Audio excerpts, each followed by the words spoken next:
continuer par le deuxième esprit, qui est l'esprit de la vie, l'esprit de vie. Et nous allons entamer aussi un troisième esprit, qui est l'esprit d'adoption. Donc, nous allons lire Romains 8, verset 2. En effet, la loi de l'esprit de vie en Jésus-Christ m'a affranchi de la loi du péché et de la mort. Donc, l'esprit de vie a une loi. Et c'est cette loi-là qui nous donne la vie. Donc, la loi de l'esprit de vie. Et nous connaissons que l'esprit de vie, c'est le Saint-Esprit. Amen. C'est Jésus lui-même qui est la vie, qui donne la vie. Voilà. Donc, le Saint-Esprit. Le Saint-Esprit nous rend participants de la vie. Par le Saint-Esprit, on participe aux œuvres de l'esprit de vie. Nous participons à la vie de l'esprit de vie. Donc, il y a un esprit qu'on appelle l'esprit de vie. Mais il n'y a pas plusieurs esprits. C'est le Saint-Esprit qui se manifeste en tant que l'esprit de la grâce, en tant que l'esprit de vie. Nous devons faire très attention parce que Ephésiens 4 dit qu'il y a un seul esprit, un seul corps. Il n'y a pas plusieurs esprits. Le Saint-Esprit qui nous rend participants de la vie et de la résurrection de Christ. C'est par le Saint-Esprit. Donc l'esprit de vie, le Saint-Esprit. La résurrection, toujours le Saint-Esprit. Celui qui nous fait ressusciter. Il n'y a pas plusieurs esprits. Mais ce sont les différentes manifestations du Saint-Esprit. Donc on a donné ces noms-là. On appelle les 7 esprits. L'esprit, aujourd'hui, de vie. Donc le Saint-Esprit. Le Saint-Esprit nous recrée. Donc c'est le Saint-Esprit qui fait de nous de nouvelles créatures. Le Saint-Esprit nous recrée et nous introduit dans le royaume de Dieu. Donc étant païen, on était hors du royaume de Dieu. Étant païen, on était, comment on appelle ça, inconnu du royaume de Dieu. On était ignorant qu'il y a un royaume qu'on appelle le royaume de Dieu. Mais lorsque nous avons accepté Jésus, il nous a lavé, purifié, sanctifié, et nous a recréé, et lui maintenant nous a introduit dans son royaume. Donc nous sommes maintenant dans le royaume du Fils de Dieu, dans le royaume de Jésus, dans le royaume de Dieu lui-même en tout cas. Donc la loi de l'esprit de vie nous libère de la loi du péché. Mais la loi nous montre c'est quoi le péché. Et la loi de l'esprit de vie nous libère du péché, nous libère de la mort, nous libère. Le Saint-Esprit nous recrée. Amen. Et nous introduit dans le royaume de Dieu. Romains 8, verset 11. Ainsi l'esprit de celui qui a ressuscité Jésus-Christ d'entre les morts habite en vous. Celui qui a ressuscité Christ d'entre les morts rendra aussi la vie à vos corps mortels par son esprit qui habite quoi? En vous. Donc le Saint-Esprit rend la vie à notre corps qui est quoi? Mortel. Et nous donne la vie lorsqu'il vient habiter en nous. Donc lorsque le Saint-Esprit vient habiter en nous, cela signifie que nous avons la vie en nous. Parce que le Saint-Esprit c'est l'esprit de vie. Donc il vient habiter en nous. Et lorsqu'il habite en nous, c'est lui qui nous donne la vie. C'est lui qui va nous ressusciter demain, lors de la résurrection. C'est le Saint-Esprit qui va nous ressusciter, qui va faire qu'on va sortir des tombes si on est mort.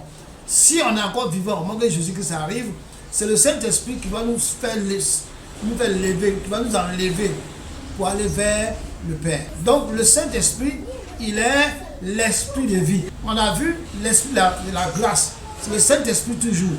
Aujourd'hui, on a l'esprit de vie, qui est aussi le Saint-Esprit. Ce sont les différentes manifestations du Saint-Esprit et les différents noms qu'on donne à ces manifestations.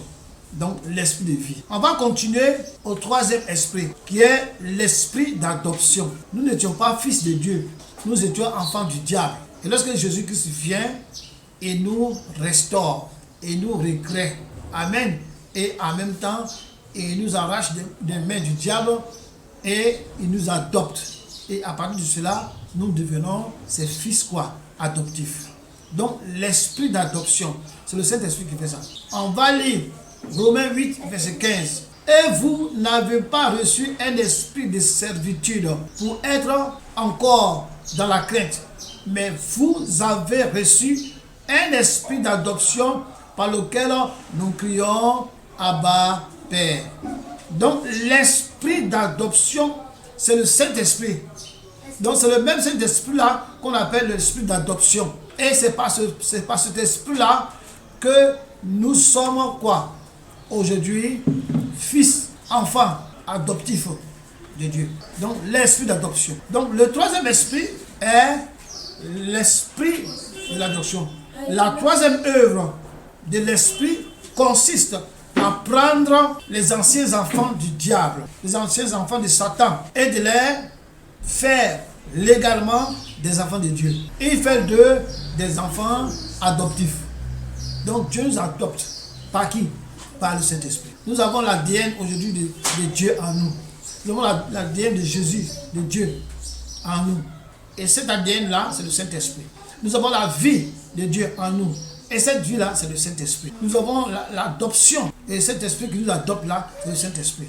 Donc, la troisième œuvre de l'Esprit. Et cette œuvre consiste à nous prendre. Nous qui étions les enfants du diable, nous fait de nous les enfants légaux de Dieu. Et il nous adopte et il fait de nous des enfants adoptifs. Dieu nous a adoptés. Dieu nous a adoptés afin que nous recevions toutes les bénédictions de la famille de Dieu. Donc Dieu nous fait rentrer dans sa famille, nous fait rentrer dans sa maison, il nous adopte afin que d'abord, premièrement, nous recevions toutes les bénédictions de Dieu, de la famille de Dieu. Dieu nous a déjà adoptés. Si tu es chrétien, tu es déjà un fils adoptif. Si tu es chrétienne, tu es une fille adoptive ou bien enfant de Dieu, enfant adoptif de Dieu. Donc les bénédictions dont Dieu parle, ce sont tous les biens et les faveurs de Dieu pour ses enfants. Nous aussi, on a ça. On devient héritier, co-héritier avec Jésus. Donc tout ce qui appartient à Dieu, qui appartient à Jésus-Christ qui est son Fils, nous aussi, ça nous appartient. On va hériter ça aussi. On va hériter ça. Nous sommes des enfants adoptifs. Donc nous sommes aussi co-héritiers avec Jésus-Christ qui est le Fils de Dieu. Nous allons continuer avec Galates 4, versets 4 à 7. Mais lorsque les temps ont été accomplis, Dieu a envoyé son Fils, né d'une femme, né sous la loi, afin qu'il racheta ceux qui étaient sous la loi, afin que nous reçussions l'adoption. Et parce que vous êtes fils, Dieu a envoyé dans vos cœurs ou dans nos cœurs l'esprit de son Fils, lequel crie Abba Père. Ainsi, tu n'es plus esclave, mais fils. Et si tu es fils, tu es aussi héritier par la grâce de Dieu. Donc, nous sommes fils adoptifs et ce qui fait de nous aujourd'hui héritiers et co-héritiers avec Jésus. Les bénédictions qui sont dans la maison, qui sont dans la famille de Dieu. Et ces bénédictions-là, ce sont les biens et les faveurs.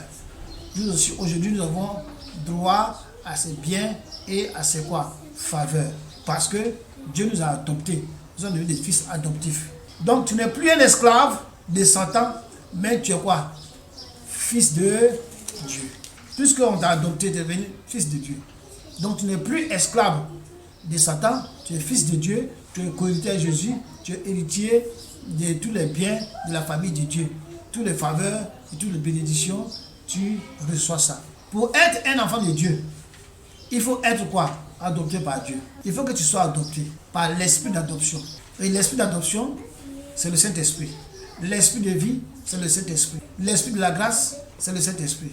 C'est le même esprit qui fait toutes ces choses, toutes ces manifestations-là, qui fait toutes ces œuvres. Et on en a comme ça 7. 7 œuvres. Amen. Et nous sommes à la troisième, qui est l'esprit d'adoption. Donc, être adopté a un grand prix. Un grand prix qui est son Fils unique, crucifié. Donc, Jésus-Christ, il nous a adoptés à un grand prix. C'est pas facile. Et cette adoption-là, c'est par un grand prix. Et ce grand prix-là, c'est le Fils de Dieu. Donc, on a été adopté à un grand prix qui est son Fils unique, crucifié, tué. Amen. Sacrifié. Et c'est par le sacrifice de son Fils que lui nous a adoptés maintenant. Nous sommes devenus ses enfants aussi. Nous avons besoin du Saint-Esprit pour qu'il grave sur notre cœur que nous sommes des enfants de Dieu. Donc tout chrétien qui te dit chrétien en tout cas, et qui n'a pas reçu le Saint-Esprit, ça veut dire que tu n'es pas adopté, tu n'as pas été adopté. Ça veut dire que tu n'as pas l'esprit de vie. Ça veut dire que tu n'as pas la vie. Ça veut dire que la grâce n'est pas en toi, tu n'as pas la grâce. C'est très grave de se dire chrétien et de ne pas avoir le Saint-Esprit. Parce que toutes ces choses-là, ce sont les manifestations du Saint-Esprit et c'est la grâce de Dieu. Par la grâce de Dieu que nous avons ces choses-là. Donc, tout chrétien, toute personne qui se dit chrétien, toute personne soi-disant chrétienne doit avoir en lui le Saint-Esprit. Doit avoir été quoi? Adopté. Doit avoir été quoi? Gracié. Amen, l'esprit de la grâce. C'est ça qui fait de nous des enfants de Dieu. Si nous n'avons pas le Saint-Esprit, on n'est pas chrétien. Nous avons besoin du Saint-Esprit pour qu'il grave sur notre cœur que nous sommes des enfants de Dieu. Et lorsque tu as le Saint-Esprit lui te dit, il te dit lui-même que toi, tu es mon enfant, tu es l'enfant de Dieu. Parce qu'il te parle, parce qu'il te conseille, parce qu'il te révèle des visions, des songes, des paroles, des sagesses, paroles de connaissance. Il parle avec toi, tu entends sa voix. Et c'est par ce signe-là que tu sais que le Saint-Esprit t'a adopté. Si tu n'as pas le Saint-Esprit, tu n'es pas fils de Dieu. La Bible dit dans Romains 8, verset 14, je crois, que tous ceux qui sont conduits par le Saint-Esprit sont fils de Dieu. Tous ceux qui sont conduits par l'Esprit de Jésus sont fils de Dieu. Tous ceux qui sont conduits par l'Esprit de Dieu sont fils de Dieu. Or, pour être conduit par le Fils de Dieu, pour être conduit par l'Esprit du Fils de Dieu, il faut que l'Esprit soit en toi. Et lorsque tu es l'Esprit en toi, tu deviens fils de Dieu, enfant de Dieu, adopté. Donc, c'est cet esprit-là qui est grave sur notre cœur que nous appartenons maintenant à Dieu. Quand tu n'as pas le Saint-Esprit, tu ne peux pas avoir en toi cette conviction que tu appartiens à Dieu. Parce que le Saint-Esprit, c'est le gage de notre appartenance à Dieu. Quand tu as le Saint-Esprit, cela signifie que tu appartiens à Dieu. Cela signifie que tu dois œuvrer pour Dieu. Cela signifie que Dieu veille sur ta vie. Dieu te regarde. Dieu voit tout ce que tu fais. Le Saint-Esprit en toi signifie que tu es enfant de Dieu. Tu es enfant adopté. Tu es fils de Dieu. Dans Ephésiens 4.4, il est dit clair qu'il y a un seul esprit. Dans ce verset-là, Ephésiens 4.4 dit qu'il y a un seul esprit. Donc quand on dit l'esprit de vie, l'esprit de grâce, l'esprit d'adoption, ce n'est pas plusieurs esprits. C'est le même esprit, mais qui joue tous ses rôles, qui fait toutes ses œuvres. On va lire Apocalypse 5, verset 6. Et je vis au milieu du trône et des 4 esprits vivants, et au milieu des vieillards, un agneau qui était là comme quoi? Immolé. Il avait 7 cornes et 7 yeux, qui sont les 7 esprits de Dieu, envoyés par toute la terre. Donc, l'agneau représente Jésus. L'agneau, c'est le symbole de Jésus. L'agneau, Jésus l'a été comme sacrifice. Donc, quand on parle de 7 esprits de Dieu, ce n'est pas que Dieu a 7 esprits, non. Dieu a un seul esprit. Dieu est esprit. Dans Jean 4, 24, dit quoi? Dieu est esprit. On ne pas dire Dieu a des esprits. Mais quand Jean dit ici, les 7 esprits de Dieu, il ne parle pas de 1, 2, 3, 4, 5, 6, 7. Non. Il parle de différentes manifestations du Saint-Esprit. Il parle des œuvres de cet esprit. Donc, on dit l'esprit de l'agneau. Quand on dit l'agneau c'est Jésus. L'agneau représente Jésus. C'est le symbole de Jésus. Jésus ne se balade pas dans le ciel sous forme d'agneau. Quand tu vas au ciel, tu ne vas pas voir un agneau qui se promène. On dit, ah voilà Jésus. Non, c'est tout juste un symbole. L'agneau, il s'agit d'un symbole. De même qu'il y a un symbole de Jésus, il y a aussi un symbole du Saint-Esprit. Le plus souvent, les gens, ils voient, ils disent que le Saint-Esprit, la colombe, ils disent que la colombe, c'est le Saint-Esprit. Non, la colombe n'est pas le Saint-Esprit. C'est un symbole. C'est quand on voit ça, on dit, bon, c'est comme le Saint-Esprit, mais ce n'est pas le Saint-Esprit. Le Saint-Esprit n'est pas un animal. Le Saint-Esprit n'est pas colombe. On dit l'agneau, Jésus est esprit. Aujourd'hui, est-ce que Jésus c'est un animal? Mais tout ça, c'est quoi? Des symboles. Donc, il y a 7 cornes et il y a 7 yeux qui sont dans les 7 esprits de Dieu, envoyés par toute la terre. Donc, ils ont parlé ici de quoi? 7 cornes. Après, ils ont parlé de quoi encore? 7 yeux. Donc, les 7 yeux, pardon, les 7 cornes et les 7 yeux, ce sont les esprits, les 7 esprits de Dieu envoyés par terre, sur la terre ici. Mais Dieu n'a pas 7 esprits, je conseille à vous expliquer. Les 7 rôles ou les 7 manifestations, voilà. Les cornes représentent la puissance et les Dieu, la connaissance, la sagesse, le chiffre 7, c'est le chiffre parfait, la connaissance parfaite, la sagesse parfaite de Dieu. Les cornes, la puissance parfaite de Dieu. Donc, les cornes représentent les puissances de Dieu. Les yeux représentent la connaissance, la sagesse, tout cela, l'intelligence, toutes ces choses, la science, tout cela fait partie des 7 yeux. Donc, il n'y a pas de contradiction entre la déclaration de Paul et de Jean. Et Jean dit ici qu'il y a 7 esprits. Amen. Et dans Éphésiens, Paul a dit, il y a 4 esprits. Donc les gens vont dire qu'il y a confusion. Il n'y a pas confusion. C'est le même esprit qui se manifeste ici. De l'esprit de Dieu. Sur la terre ici, là. Sur la terre ici, il vient, il nous apporte la grâce. Il nous apporte quoi? La grâce. Il nous apporte quoi? La vie. Il nous apporte quoi? L'adoption. Tout cela, ce sont les manifestations du Saint-Esprit. Maintenant, comment comprendre ce mystère qui est caché? La réponse est tout simple. Il y a un seul esprit. Ce que je vous dis. La réponse est simple. Il ne faut pas rentrer ici, non, l'esprit de Dieu. Non, ça c'est un autre esprit que Dieu a. Non, c'est le seul esprit qui se manifeste, qui œuvre de 7 différentes manières. Et ces 7 différentes manières, on leur a donné des noms. Nous sommes ce matin sur la deuxième et la troisième manière du Saint-Esprit de œuvrer. On a déjà vu la semaine passée la première manière qui était l'esprit de la grâce. Aujourd'hui, nous avons vu la deuxième manière, l'esprit de la vie. Et troisième, l'esprit de l'adoption. C'est le même esprit qui agit ainsi, sur ces différentes manières de se manifester. C'est celui qui œuvre dans toutes ces différentes manières d'œuvrer. C'est le même esprit. Mais il accomplit différentes choses, différentes œuvres dans nos vies ici, sur la terre. Ce sont les œuvres, c'est le travail. C'est les différents travaux qu'il fait dans nos vies. Le premier travail, il fait quoi? Il nous apporte la grâce dans la délivrance. Le deuxième travail qu'il fait, il nous donne la vie dans son esprit. Troisième travail, et il nous donne quoi? L'adoption. Aujourd'hui, nous sommes adoptés. Et tout ça va passer par l'Esprit de Jésus, par l'Esprit de Dieu. Donc, si tu n'as pas le Saint-Esprit, tu ne peux pas avoir la grâce. Tu ne peux pas être gracieux. Tout ce qui a la grâce, Dieu l'a donné l'Esprit. Amen. Et il les fait rentrer dans sa vie, la famille de Dieu. Donc, il te donne, c'est le même esprit qui donne la grâce, c'est le même esprit qu'on appelle l'esprit de vie. C'est lui qui te donne la vie, c'est lui qui te donne la résurrection. Le jour que tu meurs, lorsque Christ va venir, c'est cet esprit-là, l'esprit de la résurrection là. C'est lui, l'esprit qui t'a ressuscité là, c'est lui qui va te faire quoi? Ressusciter. Et avant que tu sois ressuscité, il fait de toi un enfant de Dieu. Donc, un enfant adoptif, l'esprit d'adoption. Donc c'est par sa puissance, la puissance de cet esprit, que tu seras ressuscité.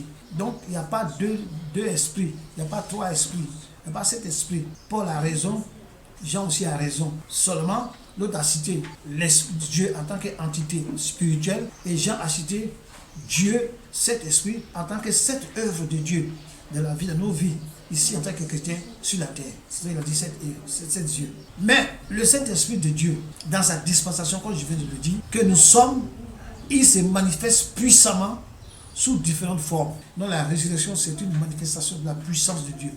C'est Dieu qui fait ça. Ceux-là qui sont à terre, quand Jésus va venir, le Saint-Esprit qui est en eux va les faire quoi? Enlever.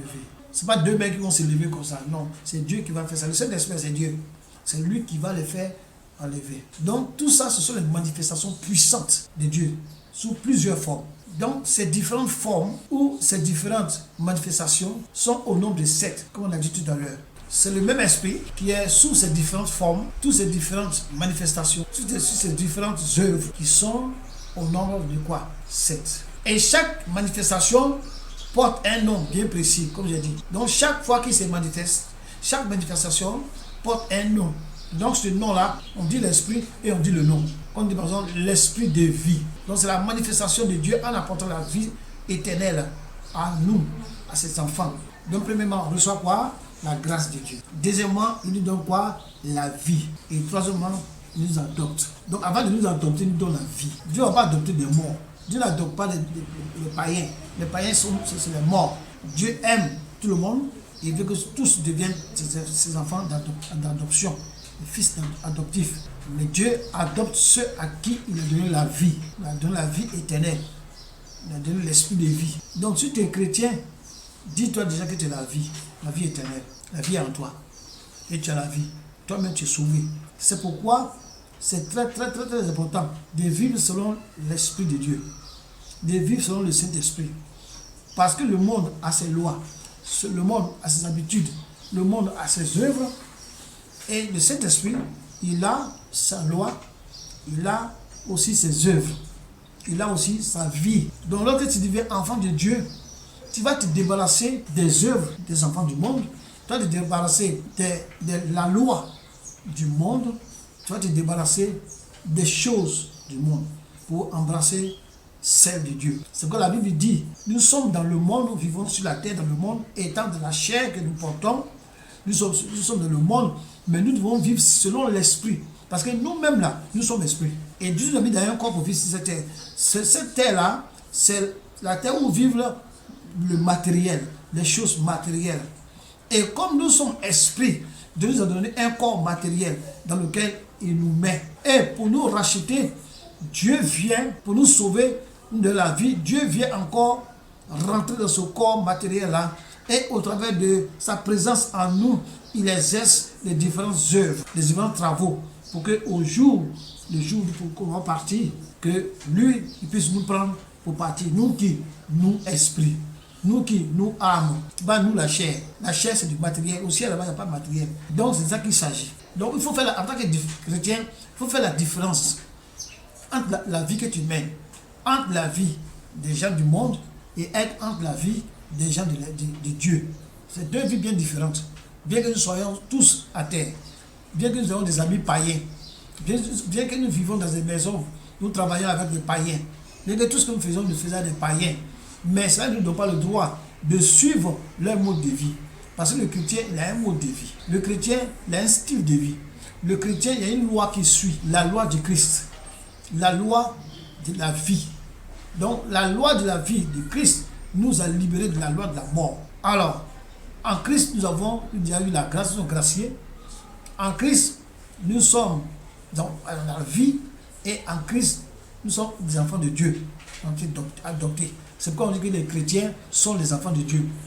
C'est pas parce que ça plaît aux gens de dire les enfants de Dieu. Non. Parce que nous sommes effectivement les enfants de Dieu. Pourquoi? Parce que nous portons l'ADN de Dieu en nous. Nous avons l'Esprit de Dieu en nous. Et nous marchons selon l'Esprit là maintenant. Aujourd'hui, qu'est-ce qui se passe? Lorsque dans un mariage, lorsque dans un couple, une grossesse est contestée ou un enfant est contesté, on va faire quoi? On va passer à aller chercher à voir l'ADN, comparaison de l'ADN. Et l'ADN, ça ne ment pas. Ça te dit c'est ton enfant ou c'est pas ton enfant. Ça ne ment pas. De même, nous, étant dans le monde, nous portons l'ADN de notre papa. Maintenant, quand on est devenu chrétien, notre papa qui nous a fait chrétien. Chrétien veut dire quoi? Ceux qui marchent selon la loi de Jésus-Christ. Ceux qui ont reçu Jésus-Christ. Ceux qui ont Jésus-Christ comme Dieu. Ceux qui ont Jésus-Christ comme sauveur. Ce sont les chrétiens. Ceux qui font les œuvres de Jésus-Christ. Donc, c'est ça que nous sommes. On ne doit plus vivre comme de l'autre côté. Et beaucoup de chrétiens, beaucoup d'enfants de Dieu ignorent cela. Ils pensent qu'ils viennent à l'église pour gagner de l'argent, pour se marier, pour voyager, pour avoir des visas. Ils viennent dans le monde pour des intérêts, puis ils viennent à l'église pour l'intérêt. Or, on vient à l'église, d'abord, premièrement, pourquoi? Pour être sauvé, recevoir la grâce de Dieu. Deuxièmement, recevoir quoi? La vie éternelle. Troisièmement, être adopté, devenir enfant de Dieu. Et nous séparer de la vie du monde. Nous séparer de la vie que nous menions avant, la vie du péché. Nous séparer de ça. Mais beaucoup de nos frères ne prennent pas conscience de cela. Et lorsque tu es à l'église et que tu ne prends pas conscience que tu dois mener désormais une autre vie, ça devient dangereux. Parce que la Bible dit même dans 2 Corinthiens 5, 17 que tous ceux qui sont en Christ, ils sont quoi? Nouvelles créatures. Les anciennes choses sont passées et toutes choses sont devenues nouvelles. Les anciennes choses, notre ancienne vie, notre ancien comportement, tout ce que nous aimions avant, quand nous étions dans le monde, tout ça là, nous devons demander ça, à prendre une nouvelle vie, les nouvelles choses, les choses de Dieu, les choses que Dieu aime, la manière que Dieu veut qu'on marche, ce qui rend agréable à Dieu. Quand Dieu nous voit, il veut que nous devons être tentés à être agréables à Dieu, que Dieu aime ceux qu'il aime. Dieu est devenu notre Père. Jésus-Christ est devenu notre Père. Il a plusieurs titres. En tout cas, il est notre ami, il est notre Père, il est notre Créateur, et toutes ces choses. Quand il devient notre ami, c'est Jésus. Quand il est notre Père, il est Dieu. C'est comme ça. Dieu aime ceux qu'il aime. Donc, Et notre Dieu n'est pas un Dieu comme les pères du monde. Amen. Des fois, les pères du monde faillissent à l'éducation de leurs enfants. Il est un père parfait. Et nous devons être des enfants aussi, quoi, parfaits. Des fils et des filles parfaits. Parce qu'aujourd'hui, tu n'es pas n'importe qui. Aujourd'hui, tu es enfant de Dieu. Aujourd'hui, tu es fils adoptif, fille adoptive de Dieu. Tu n'es pas n'importe qui. Alors, tu dois te comporter en tant que tel. Ce qu'il dit qu'il n'aime pas, tu dois pas le faire. S'il dit que j'aime pas que tu fais ça, tu ne dois pas le faire. Parce que Dieu nous parle, il nous donne des conseils, et il nous parle de deux manières. Il nous parle par la Bible. Il a donné des lois dans la Bible qu'on doit suivre. En plus, lorsque tu deviens son fils adoptif, le Dieu qui est en toi, le Saint-Esprit qui est en toi, chaque jour qu'il crée, il te donne des choses à faire. Il te donne des conseils, il te donne des interdictions, il te donne des choses qu'il voudrait que tu fasses pour ton bien et pour la gloire de son nom aussi. Il donne aussi de l'œuvre que tu dois faire. Il donne la condition, ce que tu dois faire dans la journée, dans le mois, dans l'année. Et il a un plan pour toi. Tu n'es pas sur la terre par hasard. Tout ce qui existe a été créé par Dieu. Dieu nous connaît. Et quand il fait de nous ses enfants adoptifs, c'est une grâce, l'esprit de la grâce. Alors, nous devons prendre conscience de cela. Et la semaine prochaine, nous allons continuer avec quoi? Les autres. Dieu nous la force d'étudier ces 7 esprits, c'est très important. Si tu comprends ces 7 esprits, vraiment, ça fait de toi un chrétien très averti, un fils de Dieu, un enfant de Dieu complet. Que Dieu nous bénisse.